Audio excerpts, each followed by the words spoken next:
Testing, testing, 1, 2, 3. Is now a good time to pour the tea? Oh, yes. Excellent. This will make an excellent intro. Hello, and welcome to this month's Building Sustainability podcast. This is episode number 9. This month, an interview with Roundwood timber framer and all-round wonderful human being, Adrian Leaman. I'll give you a full intro into Adrian and what to expect from the podcast after a little bit of Heartwind news.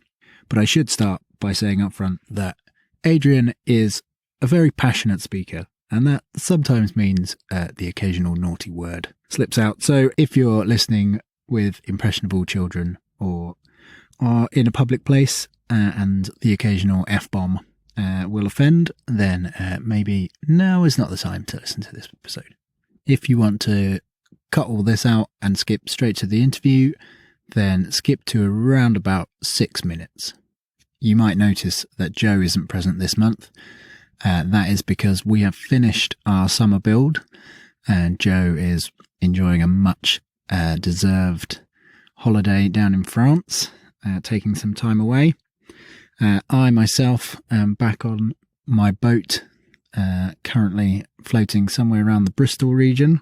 It's nice to be back and to be getting some odd little jobs done and just having a bit of a rest. So we have finished our summer build. It took 18 weeks. We had students with us for 16 of those weeks, and they built the entire thing. 2 straw bale studios with a whole wood store, garden store, kiln room and covered eating area. The studios were actually kind of the minimal part of the build in terms of area. In terms of effort, they were obviously highly insulated and finished to an extraordinary detail. Really couldn't be more happy with how the students worked. The attention to detail they put into flattening the walls, really shows in the final finish. And you can see that final finish if you have a look at our Instagram or our Facebook. We'll have some pictures on our website soon, and expect to see lots more footage coming out over the winter. We've got time lapses and various videos that we'll be releasing as and when we get time. So, about this podcast, first of all, apologies for it being late. We have been on site. We got back last week, and there has been no time for editing and intro making. There's also been no time to record fresh interviews. We're a little bit behind on those.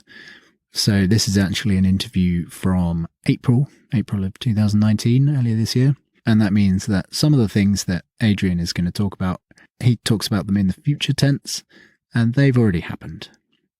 So you can now skip straight to seeing the results. So Adrian Leaman is a Roundwood timber framer, not just a Roundwood timber framer. He does a lot of timber frame building, but predominantly Roundwood.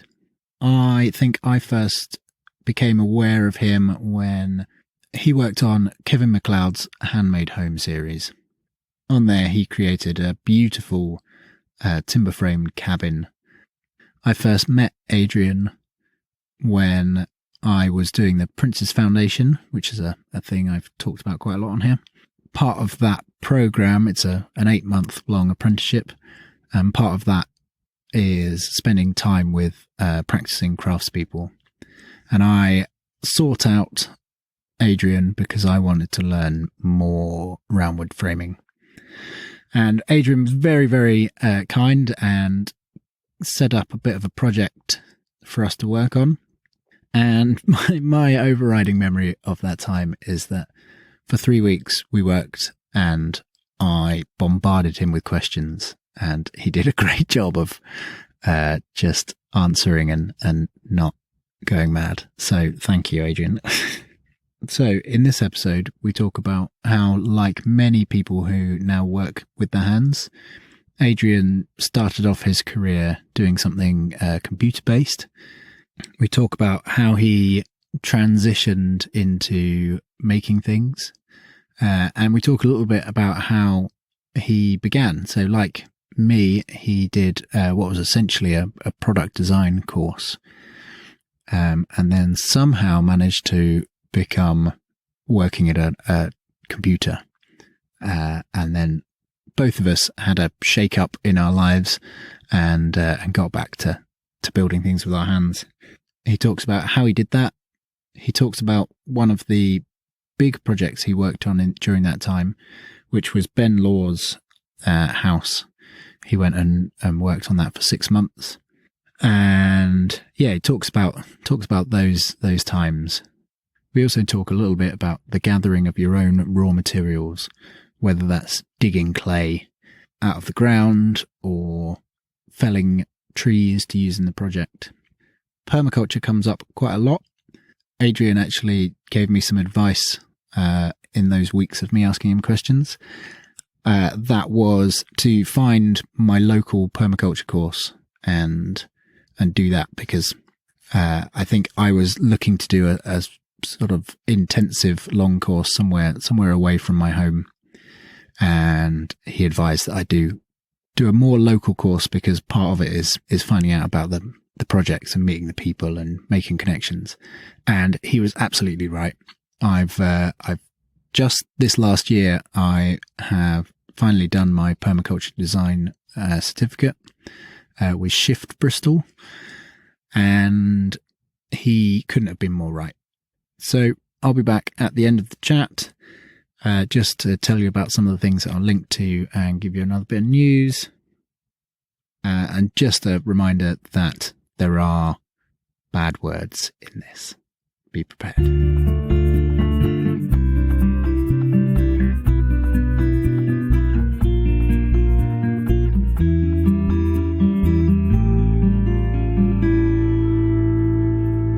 I did three-dimensional design and making at uni, and that was actually, and then I specialised in furniture making, and we did do some wood, but it was very basic, obvious joinery in the workshop. And actually, most of the stuff that I was doing there was metal, plastic, and glass, and the design component was quite sort of semi-industrial anyway. So, and it was in education anyway, a time when craft was even more was a dirty word, really, and wood was very old fashioned, and the kind of woodworking shop in that uni was on the way out, really. Right. And I managed to get all the way through a 3-year degree course in design and making without having discovered anything about the origin of woodworking. I didn't know that green woodworking was a thing. For example, I didn't get to know anything about rural crafts. I had no understanding or knowledge about wood or different tree species or wood as a material. And also absolutely zero mention of anything remotely sustainable. Right. So that's what the kind of course we're talking about. So I came out of that thinking like that, hey, yeah, great, I know everything, And then sometime later on, basically I had to self-guide a repeat, in a sense, of that education in what I believed to be important, and also in the things that I was passionate and loved. So, and that didn't come up till much later. So I came out of college and couldn't afford to have a space to make anything, really. I was living in London, couldn't afford a workshop space or anything, and then one thing and another, and went back to playing in a band, and then carried on touring in a band for years. And then that led into film special effects, and got into doing film special effects, which was all digital stuff. And also I had a business running, a little business designing, making artwork for record covers and posters and that for a while, and then went back into film post-production, all computer-based.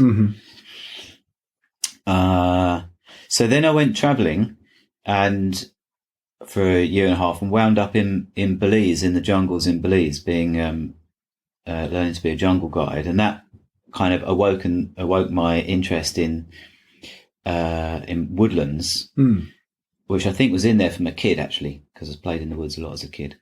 And so when I came back to the UK, I was obsessed with trees and woodlands. So then I went part-time at work. So this is why you're... So this is like mid-20s. Okay. And you're working during... So part-time as a... I'm now working part-time as a film special effects artist. Right. So very computer-based. Totally fucking computer-based. Am I allowed to swear? Yes, go wild. And I used to spend half my time gazing out the window, thinking, get me the fuck out there. And also, I was really passionate to get back to doing something practical with my hands, because that's where my skills are, really. Yeah. And I also wanted to be outdoors, and I wanted to be contributing to something I believed in. And so I went part-time, and I spent 5 years being a course junkie. Right. And went on every natural building course I could get my hands on, volunteered with everyone who I could find who was making things, and had this really exciting period where when you're in film special effects, everything's about looking up at the stars and success and achievement and fame and fortune and all that stuff. And suddenly I was plunged into this rather murky world of wood and dirty natural materials, and all the people I was meeting were the kind of people who, at the other end, they were more at the bottom of the stack, but didn't really give a fuck about that. And they were just like genuine, authentic people getting their hands dirty, doing real stuff. And it was amazing, So basically I spent 5 years leading a self-guided relearning process in that time, kind of learning what I should have learned at college. Mm-hmm. And what sort of things were you doing? What were the range of courses you were? I did various natural building courses at Centre for Alternative Technology, loads with the Greenwood Centre, various, and sort of dug up every maverick, crazy fucker who was doing some hand-spun course or event or something, and travel around the country just doing loads and loads of that. Helped Ben Law build his house for 6 months, helped Tony Wrench on a few, and just went all over. And then eventually I ran out of excuses still to be at work, and I thought, well, I'm going to chuck it in now. And what I thought I was doing then was going back to furniture making. Right. Because I'd made a lot of furniture in my degree. So I started making Greenwood chairs, because I'd done quite a few of Mike Abbott's courses, and that was sort of a comfortable terrain for me, if you like. And I did take quite a few commissions for tables and chairs, and then people started asking me to build buildings. And I very quickly realised that it was the same as making furniture, but just bigger. Right. And the sense of satisfaction was amplified. Mm-hmm. And also, kind of financially, it worked out better because of that sort of IKEA effect of what people will pay for furniture. Unless you've got a wealthy client, it's quite difficult. Yes. Whereas if you're building, people are going to pay you for your time. So it became a lot more easy to manage. Mm. And so that is the way it went. And that's pretty much what I've been doing ever since. Mm.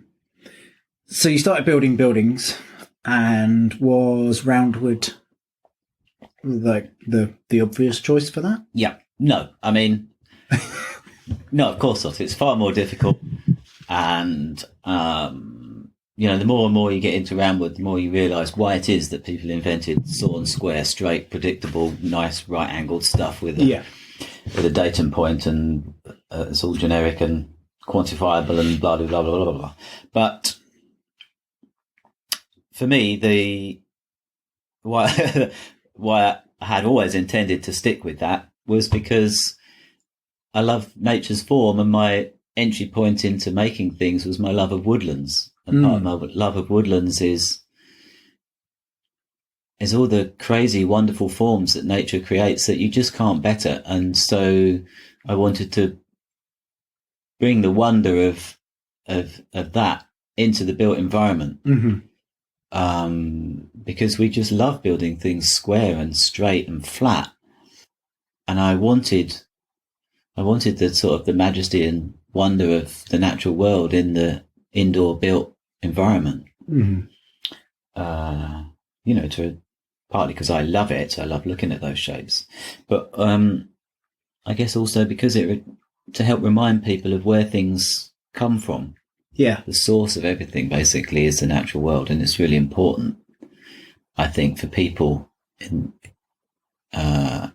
indoors, in built environments, in urban places, wherever, to retain a connection to the natural world, because it becomes much more easy to destroy it if you're not connected to it. Yeah. You don't have a relationship with it. So for me, that was really important. It's sort of someone else's area. Yeah. Just touched on working with Ben Law on his house. That's probably one of the more high profile roundwood framed buildings. Yeah. No, that's right. Still. I mean, that's the grand designs that everyone mentions when I say, I build straw bale houses. And they go, I saw these grand designs. Bloke in the woods who built it. Exactly, yeah. So what was that like? What was... It was ace, actually. It was ace. So there was a really, really nice, as always is with these projects, there was a really, really brilliant team of people working on it. It was a very maverick sort of build because none of us had really done anything like that before. And Ben had built, I think, one boathouse. Right. On a obviously much smaller scale for a rowing boat. And everyone else on it had a mixture of woodworking experience, none of whom had built anything remotely on that scale or of that sort before, apart from Viv, I think he had put up one other cruck frame. Mm-hmm. So we just made it up as we went along, and so it's very kind of pioneering, and we like fucked stuff up and tried again and made it work, and it's a real wonderful baptism by fire. And at the time, no one knew that it was going to be a big kind of TV hit or anything. It was just a really delightful thing to be involved in, and felt like the most natural thing in the world. And one of the reasons I ended up there, there are two reasons I ended up there. One was that when I was in Belize, I ended up working with a Mayan family building their house.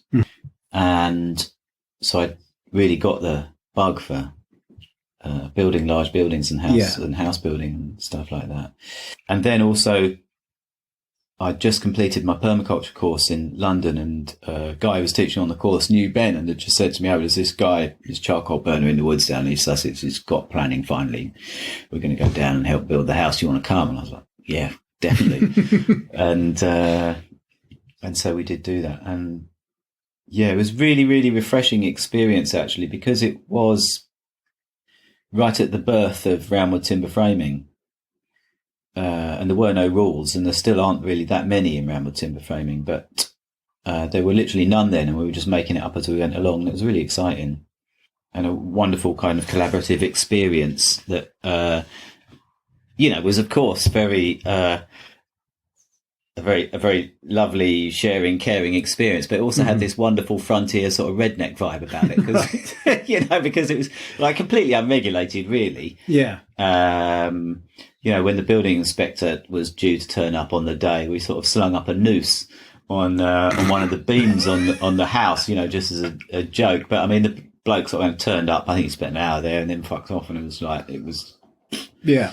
So it was a very, very free, exploratory experience, which is one of the things we lack in building, particularly in the UK, is it's very tightly controlled, both in the design process and in the execution. Yeah, very much so. And so there's a very, very limited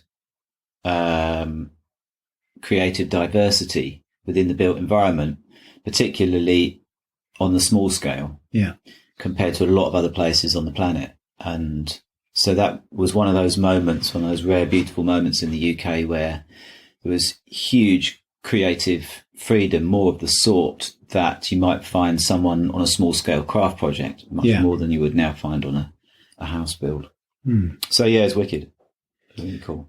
I think you touched on something that I find really interesting is that you were inventing roundwood framing, because a lot of people say to me, "Oh, yeah, obviously this is how it used to be done." It's like, well, most of the timber framing was, you'd axe out a square edge and you'd chop in your joints, and maybe there'd be a little bit of rounded timber where you weren't joining, but it wasn't joining two round bits of wood together. Mm. It's interesting to hear you feeling like the pioneers, because it was a new thing. Well, it was a new thing. It was kind of, in a sense, bringing together the worlds of modern traditional green oak timber framing and probably sort of log cabin building. Yeah, I was just going to say. So it is a completely new approach in itself that didn't previously exist. And it's still standing. And it's still standing. And do you think it's developed much more since then? It's certainly become a lot more sophisticated. The crux frame techniques have become a lot more sophisticated. There's less sophistication in the roundhouse techniques. And I can't remember if this was something that Tony Wrench said or something that I read that he wrote. But he was talking about the different techniques, and he was sort of saying, "Yeah, but have you seen how much gear Ben needs right for that sort of technique?" And it is very sophisticated in a lot of ways, the crux framing, roundwood timber framing, and so it depends. There's within roundwood timber framing, there's something really for everyone. There's plenty of instances where it's still completely viable to have quite a rustic, fast approach, and there's the whole gamut up to really quite refined and detailed techniques that are more commonly found within crux frame building. And it's nice that there is that sort of diversity within it. Just recently, I've seen a couple of roundhouses that sort of span from big screws holding it all together and, being very quickly built and relying on the metalwork. And then right up to, like wooden pegged things. And I'm right in thinking, the peg, if you're using a wooden peg, you can't use it as weight bearing, can you? No, that's right. So there's got to be a joint cut around that. That's right.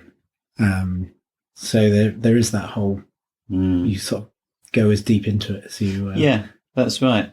And I do love both sides of it.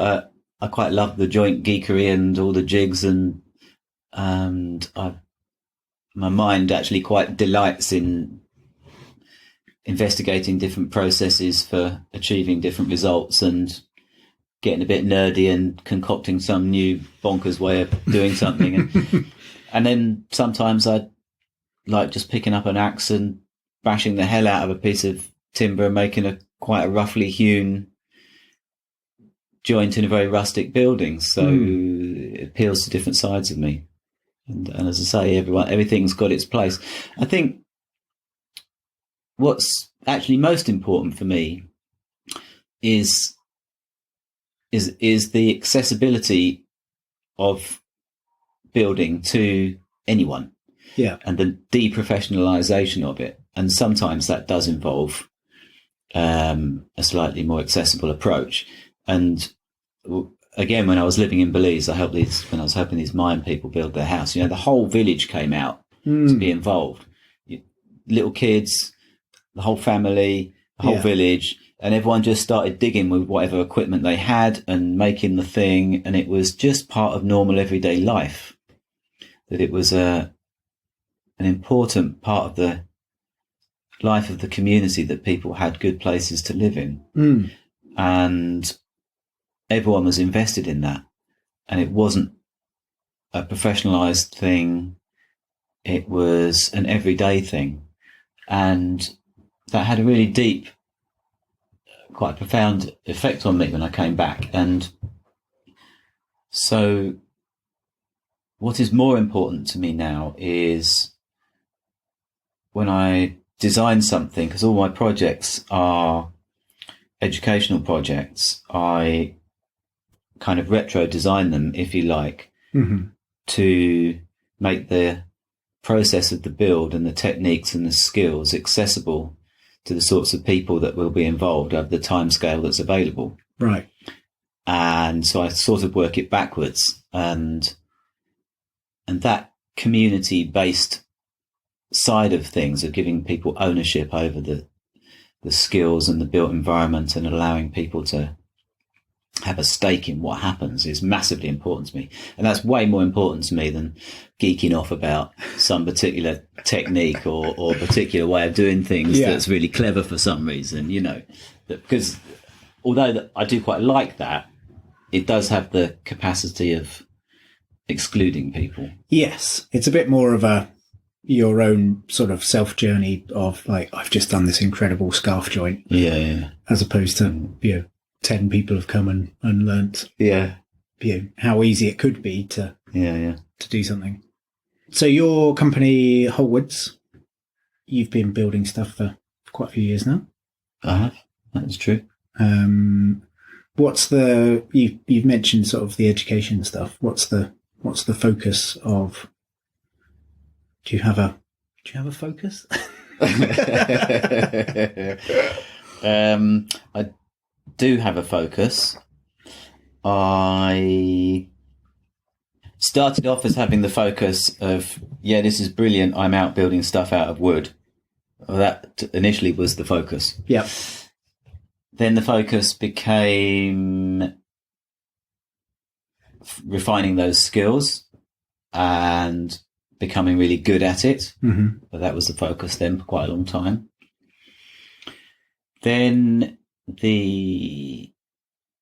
so then I suppose I got into this thing of like, why the hell am I just building beautiful stuff for people with loads, for rich people? It's exclusive and doesn't actually end up serving the people that I care about and the people that I mix with, my people. They're sort of, it's become very exclusive. And so I ended up then specializing in only working on public access buildings that were either for trusts or charities or community groups, schools, but basically any, and they tended to be educational type buildings or event spaces, but buildings that any normal person could enjoy as much as anyone else. Yeah.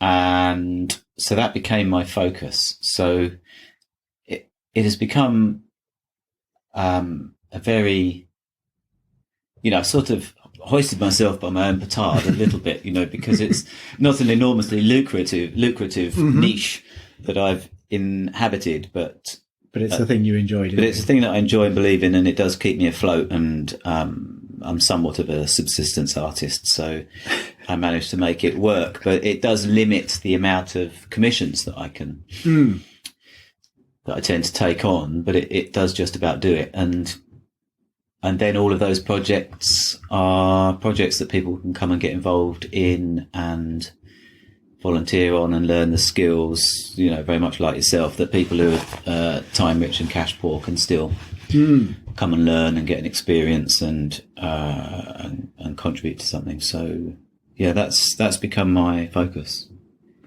It's a good one. It's very, very similar to the Heartwood. Absolutely. Yeah. Well, I think there's a lot of similarity, and I think also there aren't that many people consistently, professionally doing that. So there's a goodly handful, but there's actually not that many. There's a lot of builds that you can get involved with that are being done by people who are building their own thing. Yeah. But there aren't so many that are doing that professionally. Mm-hmm. Because obviously, as a learner, you get a better experience out of doing that. As they would also from coming with you on a project, Mm-hmm. There's plenty of courses and volunteer opportunities where you'll turn up and the person leading it doesn't really know a lot more than the people on the course. Yes. So that is one of my my pet peeves is Yeah. in natural building, there's this sort of idea that after one course, you can then go and teach it, because natural building's easy. It's just building with nature. Yeah, that's right. And then you're just sort of, people are passing on this, like, they only know how to do one thing in one way, and then any variation from that Yeah, no, that's right. causes a problem, and then you're not passing on sort of good knowledge. And then those people that have done their 1 week course with someone who's done a 1 week course, well, I've seen a lot of pretty terribly made, terribly detailed, I would say, buildings that have been made sort of because of that. And then they start to fail, and people go, straw bale, you can't build houses with straw bale. It does this. Yeah. It's like, well, actually, if you spend the time to learn how you need to finish these things and detail them, they work very well. And then teach people. Once you've failed loads of times. And Absolutely. a load of stuff. Pulled your hair out and lost loads of money because you've spent time fixing things. Yeah, absolutely.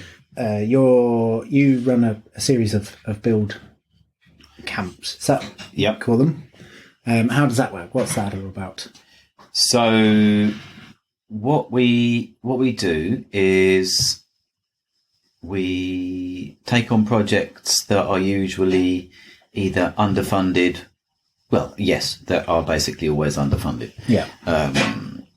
And as I say, they're for trusts, schools, community organisations, what have you.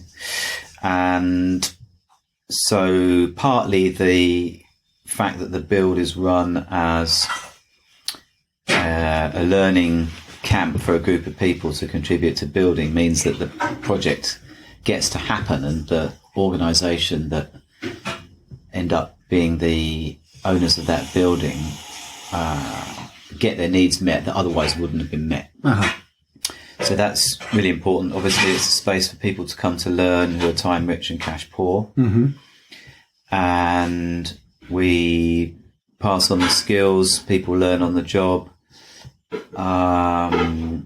But also what I've come to realise over the years is that people get a lot more than the skills. People get a lot more than what you get from a course, because we're all living together as a little tribe for a period of time, and so we're actually also learning how to collaborate. Yeah.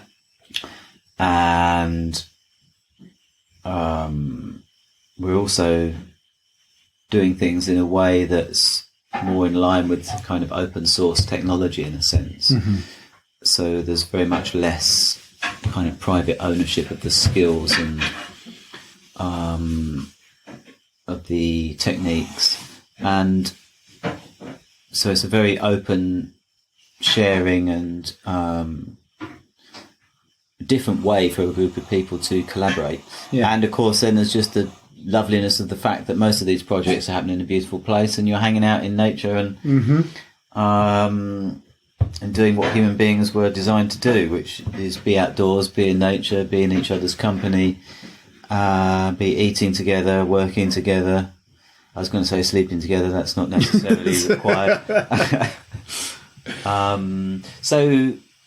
So a lot of actually a lot of what people get from it is a deeper experience of the nature of what it is to be a human being, which is enormously nourishing, and very much at odds with the background, with the background culture which seeks to divide us and pit us against each other and be economic units. So it's a very, and it's the same for me. It's a very deeply nourishing, wonderful, mad experience. Yeah. It reminds me, I met a chap who, I think his business was taking people from sort of office jobs and then taking them to people who are doing craft and kind of giving them a day of doing some craft. And he said that the reason he did it and enjoyed doing it was not because they got to make a spoon or something, was that they got to experience the other people, the way the craftsperson would live, and Yeah. Yeah, they were That's taking right. more from that than they were from the actual skill. Yeah. It was almost sort of covert Yeah, I think that's right. education of sort of just ways of life. Sort of a life coaching Yes. thing. I can identify with that actually, because when I did my degree, of course, I learned from 3 teachers for that whole 3-year period. And when I was a course junkie for a slightly longer period, I probably learned from 50, 80 different teachers. Right. And the diversity of different teaching styles and approaches to work and ways of living and stuff is, as you say, a really important part of the experience. And some of it is just about being around a person. Yeah. Seeing how they conduct themselves in the world can be massively life-changing. It's quite a lot of pressure on you to be your best self then. Yeah, it is. It's a good challenge to do that. And of course, we all spectacularly fail at doing that much of the time. But that's one of the sort of sayings of tribal people, that it's the responsibility of everyone in the tribe to be the best that they can be for the good of the tribe as much as for themselves. And so when you're working in groups like that, it does bring the best out of you, and sometimes that can be quite challenging as well. And you're sort of, well, you know what it's like, because it's the same for you. You're sort of both host, foreman, designer, builder. You're kind of, everything's on it, so it's quite mentally hectic. It is. You're spinning a lot of plates. Yeah. How do you find you cope with it? Sometimes I cope with it. So tell me about this build you've got coming up this year in London. Yep. So that, what do I want to tell you about that? It's going to be a little bit of a challenge, which is always a good thing. Mainly because of the limited, a combination of things, I suppose. Limited budget, as always. A little bit further away from home than we're used to. But really amazing project to support. We're building an insulated roundhouse with an extension on it, which is pretty much all going to be built from timber. But the organisation are old friends of ours, and it's a really amazing project that I was going to ask. I was going to say that grew organically, which is kind of weird because that's actually their name, isn't it? Organically,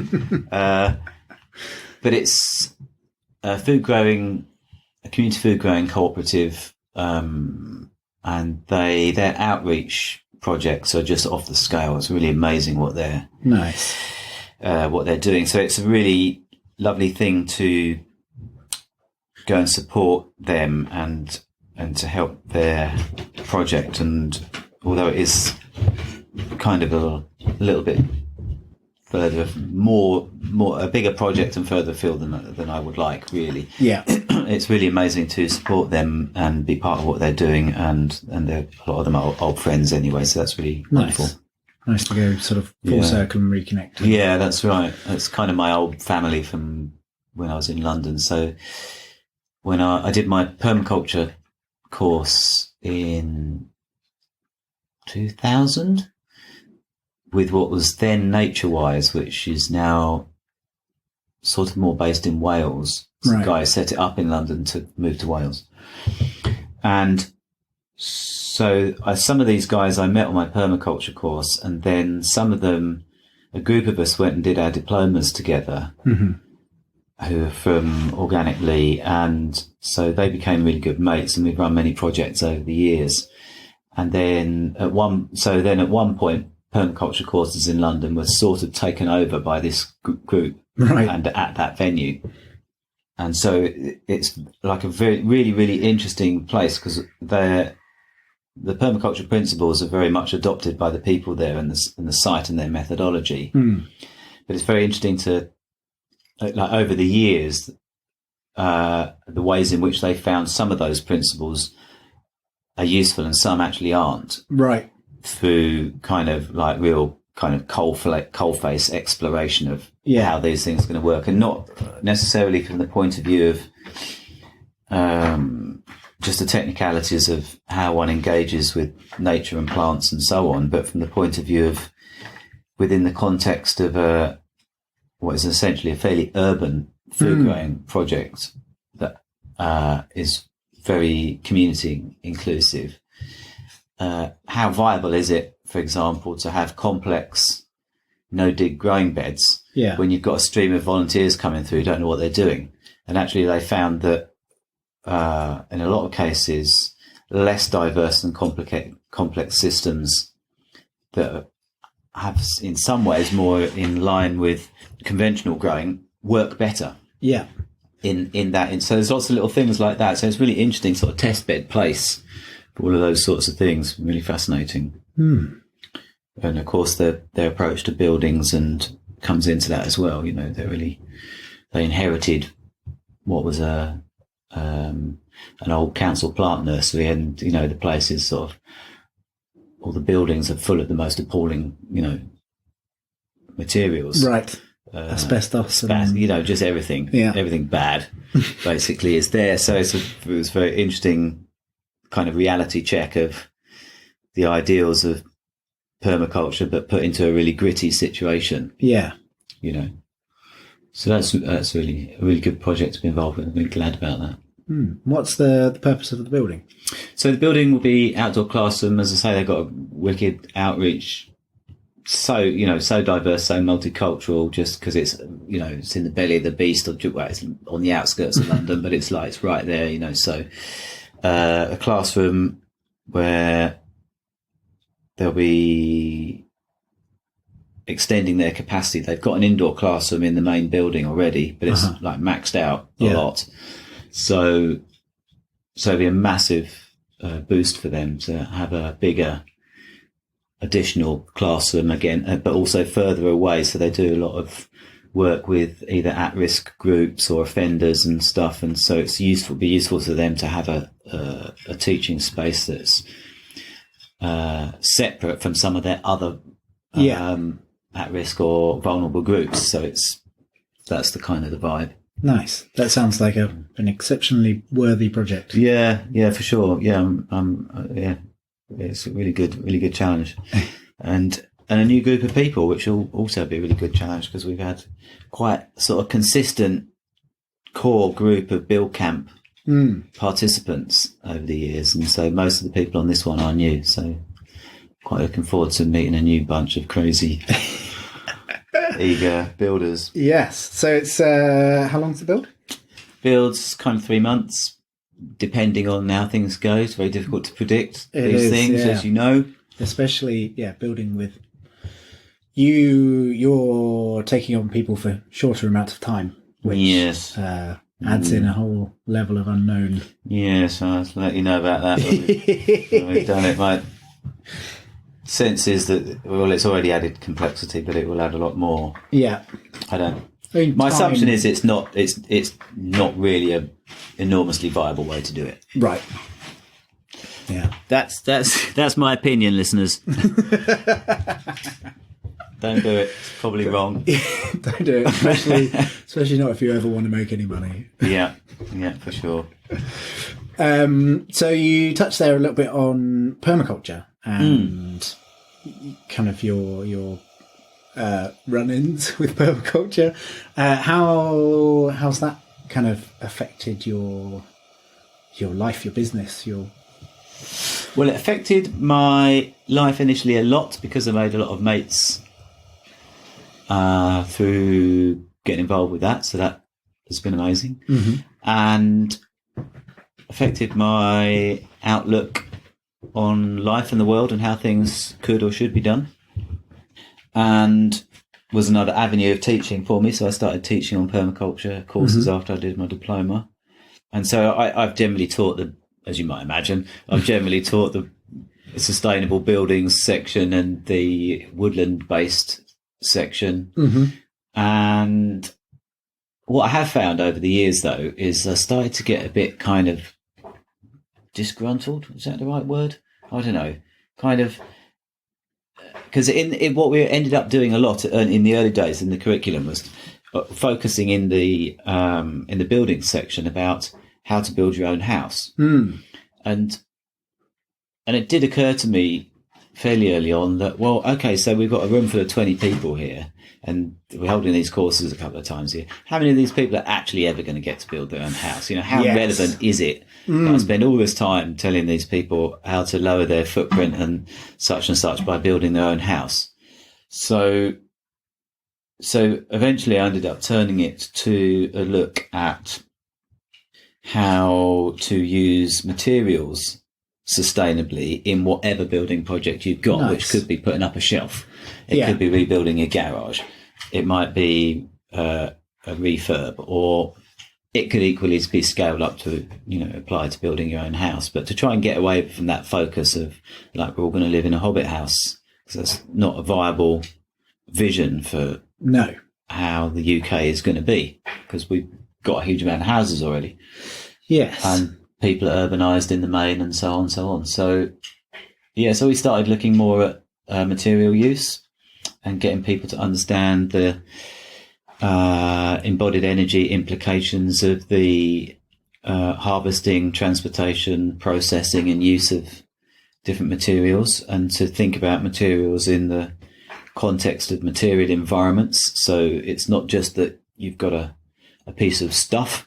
That piece of stuff has come from a part of the world that's probably been blasted to shit to produce this piece of stuff, and that has an impact. And so think about that. And there's no way to be like environmentally squeaky clean, but if you're asking those questions and making informed choices based on a balance of good and then that's a pretty fucking good place to be. So that's what we ended up focusing on. Nice. That's a discussion I've had quite a lot, is we've got so many houses that are really badly performing.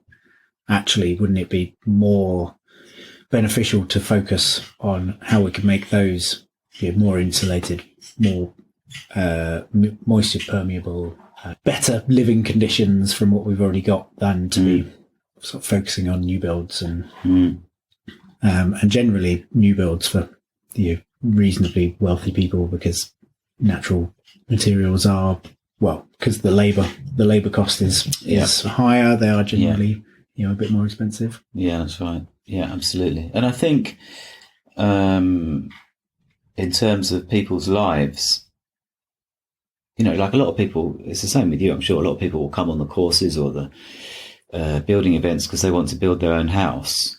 And very few people in the UK will actually ever get to do that. It's quite exclusive, but it's part of the human blueprint to have an instinct to do that. Yeah. And it's a very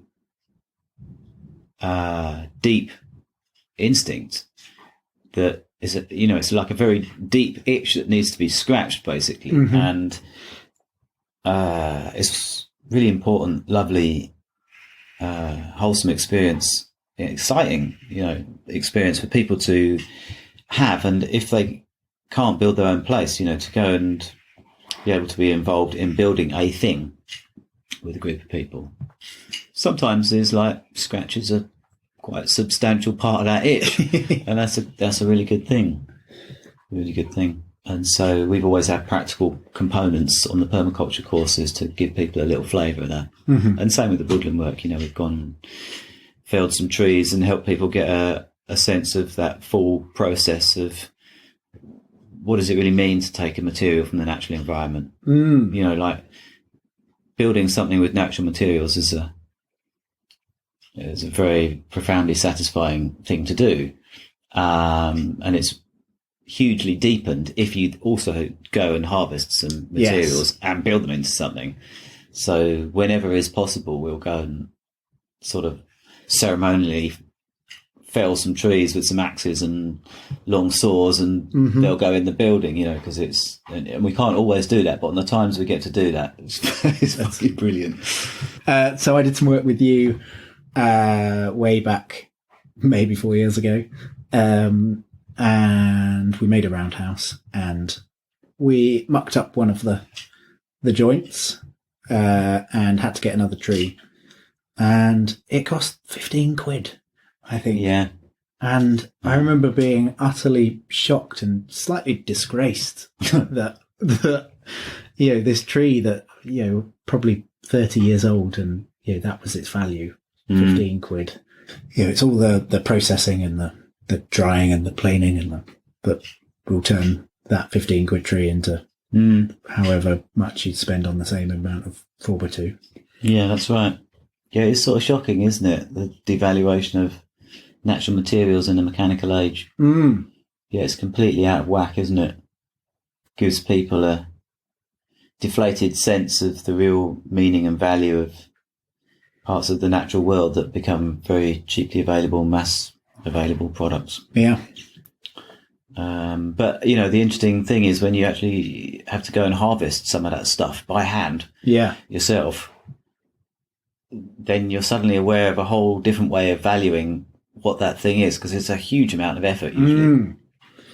Yes. And requiring often a lot of people. And, you know, certainly if you try and harvest a relatively modest amount of natural material by hand with a group, as it would have been done not so long ago before we were burning fossil fuels, it's a massive learning experience of like, oh, fuck, actually, that's really heavy, isn't it? And it takes a long time, and I'm sweating.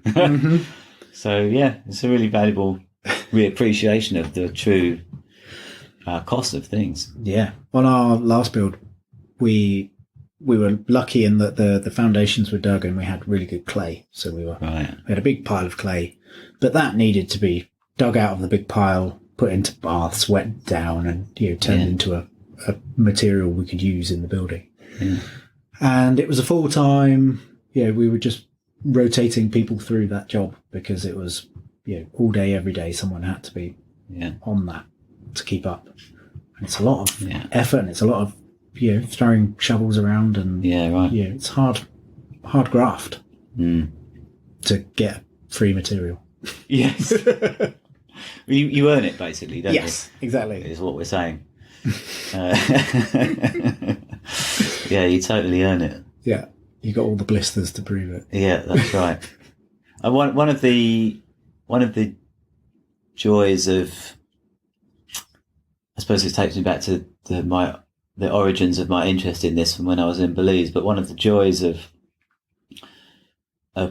building with a group, for me anyway, is that I don't use a group to achieve the same result faster because there's more people. What it gives me an opportunity to do is lower the reliance on mechanized approaches. So, and that means that everyone's working in a far more natural and conducive collaborative way, where you can actually, for example, talk to each other, because there's not kind of a huge amount of mechanical fossil fuel based noise going on. Even if it's battery powered, you know, it's still a mechanistic approach. And so it gives us a chance to lower that. So we don't really necessarily get things done more quickly just because there's more of us. In some instances, some things happen at the same speed. Yeah. It's just that we all get to enjoy each other's company in a more relaxed, more enjoyable working environment. And it gives us a chance to use more hand tools than would normally be anything other than laughed at on a conventional building site. And that's a really wonderful thing. And that's the nature of collaboration, I suppose, is that it does give you the opportunity to think at a more human scale. Yes, I think, because it's not just the goal. You know, we haven't just got to make this fucking thing as quickly as possible and cut as many corners as possible to get out of there as fast as possible to make the profit. And, you know, there's a greater value at stake as well. So it's a real gift, actually. You know, in the age we're in. And the same with you. You know, there's not that many people like you and I that are carving out niches in the modern world where people can experience something on a deeper level. Yes. There aren't enough of those kind of little chinks in the fabric of the modern world that people can exist in this little oasis of time that you create when you put a project on, where they can not be at the mercy of the economic machine. Yeah. It's really important. It is. And I think mental health as well of, for sure. People coming together and being in this little oasis where they're working at a slower pace, working at still working hard, but for sure. Well done us. Yes. Yeah, aren't we great? Yeah. So have you got any, I'm asking this like a question, like we haven't already spoken about it. What question is that? Have you got any sort of gripes with the natural building question. world? Well, one actually is one that I'd forgotten about, which we've kind of already covered, but I'm going to use this opportunity to get it out again, which is the lack of creativity in building. Yeah. On account of it being so tightly controlled. And so, for example, in terms of the built environment, I prefer being on an allotment than on a street. Mm-hmm. Because on allotment, you've got all funky shit being built everywhere by people with all sorts of abilities, just making stuff work out of what they've got with pretty much free, well, not on all allotments, but on a lot of allotments, pretty much free creative reign. And that's a really beautiful thing to enjoy as a spectator and as a person to do. And then, in the normal commercially built environment, that absolutely doesn't exist. It's really odd. Yeah. And there's so many countries on the planet where that is not the case. And so it's not like we've got a lack of creative juice in the UK, in most other forms of arts and creativity. The UK's got loads to offer, but because we control buildings so tightly, it just isn't allowed to shine in that sector, for a better word, and that's a real loss. I mean, I guess the argument would be that the control is for safety, and if I'm understanding what you're saying correctly. So that there's lots of things put into place. Was it safety, or do you mean more that people are just building as quick as they can for money? I think it's a whole range of reasons.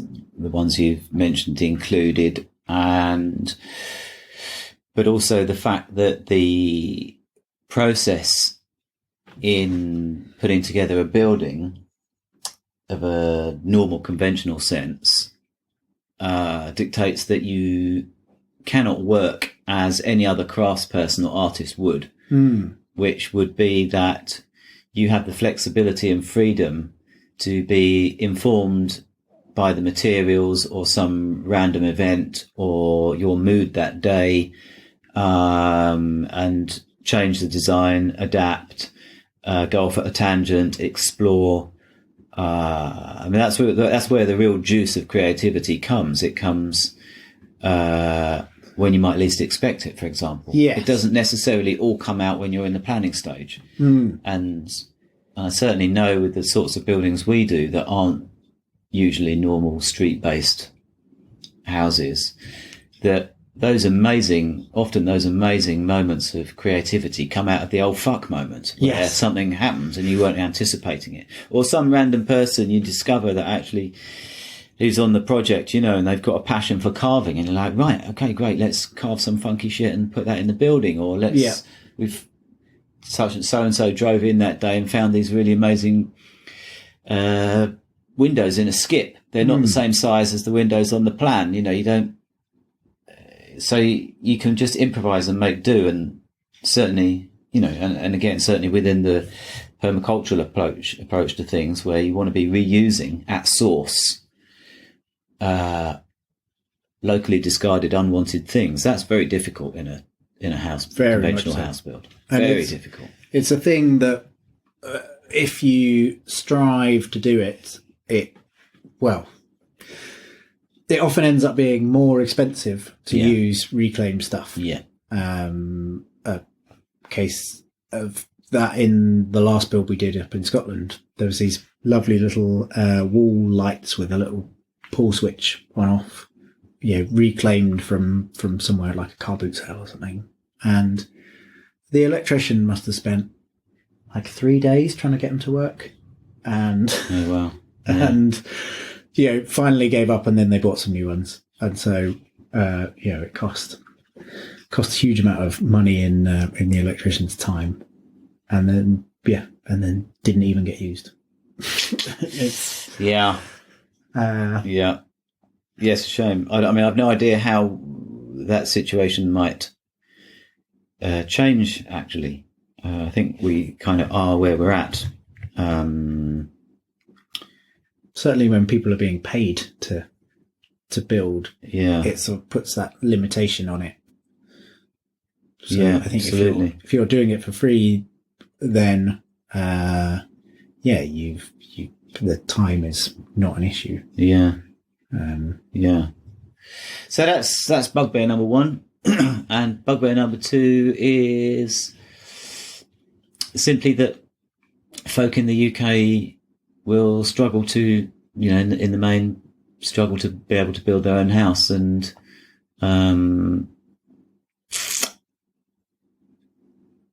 that's very sad. It's a great shame that that's the case. It's kind of partly an economic trap problem, and partly a sort of scale and time scale and size scale problem, but mainly an economic problem, and also wrapped up in the same fact that earlier we said that we already have a lot of houses. We don't need everyone in the UK to be able to build their own house, because we've already got a lot of houses. So it's partly that as well. And everyone carries that dream. That's kind of taking us way back to why that Grand Designs program with Ben Lawes really touched the nation so deeply, is because it went to that really primal kind of urge that people have to create a nest, and that is a really deep part of us, and we can't all do that. Now, if we can find new creative ways to scratch that itch, great. I think that's that is as good as it gets, actually, for where we are currently at, or to build something. I mean, when I grew up, I built a tree house, and I would imagine a lot of urban kids now don't even get to build a tree house. No. So it's just that thing of being able to build something, a den, a tree house, a summer house in the back garden, any kind of like largish, habitable sort of space is like a really primal thing. And so to have outlets for people to be able to do that, I think is, like you were saying, a really valuable contribution to people's mental health. And although a lot of people carry the dream of building their own place one day and escaping the machine and living off grid and this, that and the other, most people won't achieve that, and it's not desirable that everyone would achieve that, because it's not appropriate to our country, and actually not a particularly easy life route anyway, for people who buy a bit of land in some remote place and start from scratch and build a place and lead what might be sort of envisaged as the dream life. It's also a pretty fucking hard life. Can be quite an isolating life, quite remote, quite intense. I wonder very stressful. Wonder what proportion of those people that do leave, sort of leave a city or a town and go into their little isolated dream scenario. I wonder what percentage then return some years later going, oh, that was horrible. Yeah. Well, I think there's somehow the vision of that is kind of hardwired into the dreams of people. certainly in the UK at the current time. But I think it's a little bit misplaced, because although the urge to build and to nest is there and completely lovely, genuine, wonderful, exciting thing to do, there was never really a time when the way to express that was to go off on your own and individually do that. Yeah. It's always been since the year dot that humans, being a social animal, lived collaboratively in extended family groups or in tribes, and then later on in villages, and so on and so on. And if kind of harking back to an older time is what that vision is part of, it should also be embracing the togetherness, the shared journey, and the creating of something that's of shared benefit. It shouldn't actually be the grueling task of going off into the countryside on your own piece of land, thank you very much, and building this amazing dream pad. Yeah. And then being completely fucking isolated in paradise. That's not what the vision should be. No. I think that's an important. Do you think then that's a sort of, struggling for the right word, like a rebellion against kind of the more sort of urban norm? Yeah, maybe. And I think also society as it is has made it very easy for people to forget that the natural state for us to be in is in extended family groups or tribes or social what have you. Animals. Yeah, because although we're social animals, I think the modern consumer world has created this way for us to very easily be in a competitive mode. Yeah. Which makes it very desirable for people to think that the only way they can escape the madness of the modern world is to go and be alone on a piece of land and build their own place. Yeah. And I don't think that's an easy answer. I don't really think that is an escape, actually. You're sort of, imprisoning yourself in a different way, aren't you? Yeah. So there you are. There's two of my bugbears. So should we end on a happy note? Yes! Good call. What's a good question to end on a happy note? Is there something happy you want to say? Oh. Throw it on to you to come up with something. Well, yes, actually. I mean, I have got one. There's quite a few, but I've got a goodie, which is about collaboration. So, it's the positive side of the negative argument that we just discussed. Yeah. So it's the fact that after having done this sort of work with groups for now about 19 years, fucking hell, it still never ceases to amaze me the awesome power of collaborative human effort and the incredible things that can be achieved and the real joy that comes out of it and the absolute kind of bursting creativity that comes out of those times. And also how people blossom when you give them the opportunity to be that way. It's that thing of left to their own devices, in a collaborative group situation, people will be amazing. Yeah, absolutely fucking amazing, and it draws out the best in people. So one really only has to create good situations in order to see the better side of people. And as I say, I think that will carry on being a joy for me until the day I drop dead with a hammer in my hand up a ladder on a roof somewhere. The messy end. Yeah. Well, Adrian, thank you so much for taking the time. And it's been really insightful and wonderful. It's been a huge pleasure for me. Thank you so much.